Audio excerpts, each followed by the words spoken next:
కాలుష్యం పెరిగిన కొద్దీ కొన్ని రోజులు అంటే వాళ్ళకి శ్వాస సంబంధమైన మొత్తం భయంకరంగా వస్తుంది. ఇంకొకటి కొంతమంది ఏం చేసిన ఉత్సాహవంతులు కొంతమంది మానవ హక్కుల కమిషన్కి ఢిల్లీలో ఫిర్యాదు చేసిండ్రు, కోర్టుకు కొంతమంది పోయిండ్రు.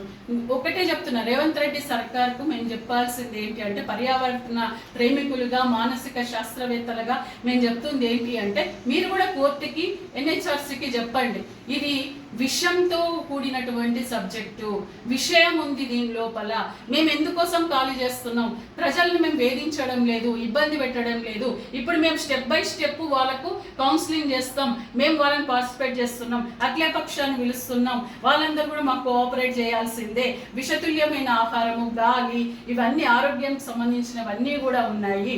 కాబట్టి ఇవన్నీ కూడా చేయకపోతే ఇప్పుడు కాకపోతే ఇంకెప్పుడు చేస్తాం, ఇప్పుడు చేయకపోతే ఇంకెప్పటికీ చేయలేము, దీన్ని కొనసాగించలేము, ఇట్లనే అడ్డుపడుతూ ఉంటే ఎప్పటికీ చేయలేము, మీరే మాకు ప్రొటెక్షన్ ఇవ్వండి, ఇది మా పరిస్థితి అని చెప్పి మనం పంజాబ్ను ఉదాహరణగా చూపించవచ్చు, హర్యానా ఉదాహరణగా చూపించవచ్చు, ఢిల్లీను ఉదాహరణగా చూపించవచ్చు. కాలుష్యం తోటి దద్దరిల్లిపోతే 15 రోజులు అక్కడ మొత్తం సెలవులు ఇస్తుంటారు అందరికీ.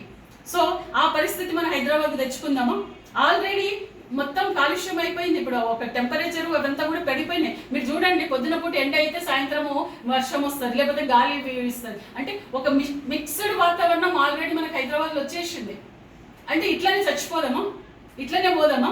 అంటే ప్రజలు ఏమన్నా కానీ ఎక్కడన్నా పోయి మనం రాజకీయాలు చేద్దామా? వాళ్ళ గురించి మనకు అవసరం లేదా? వాళ్ళ బాగు కోసం మనం చెప్పాల్సిన అవసరం లేదా? ఇదే ఒక ప్రజాప్రతినిధులుగా ఎమ్మెల్యేలు కానీ ఎంపీలు కానీ ఆసరా ఇవ్వాలి. ఒకటి ఇప్పుడు ఈ రోజు మేము మాట్లాడేది ఏంటంటే, ఈ రోజు మా అంబర్పేటలో ఉన్నటువంటి మూసీ రివర్ బెడ్లో ఉన్న వాళ్ళు కావచ్చు, నిర్దాక్షిణ్యంగా ఖాళీ చేయించకండి.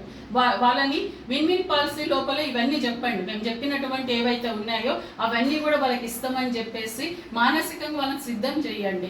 అట్లాగే ఈరోజు ఏదైతే మేము ఇంటికి ఇల్లు, తర్వాత ఫ్లాట్కి ఫ్లాటు, విద్యా వైద్యంలో ఫ్రీ, అట్లాగే కమర్షియల్ టూరిజం వస్తే 5%, ఇవన్నీ కూడా మీరు చేయండి. ఒకవేళ మీరు చెయ్యని పరిస్థితి ఉంటే, మీకు చెప్పడానికి చేత కాకపోతే మాలాంటి వాళ్ళని ఇన్వాల్వ్ చేయండి, మేము వెళ్ళి వాళ్ళని కౌన్సిలింగ్ చేస్తాం.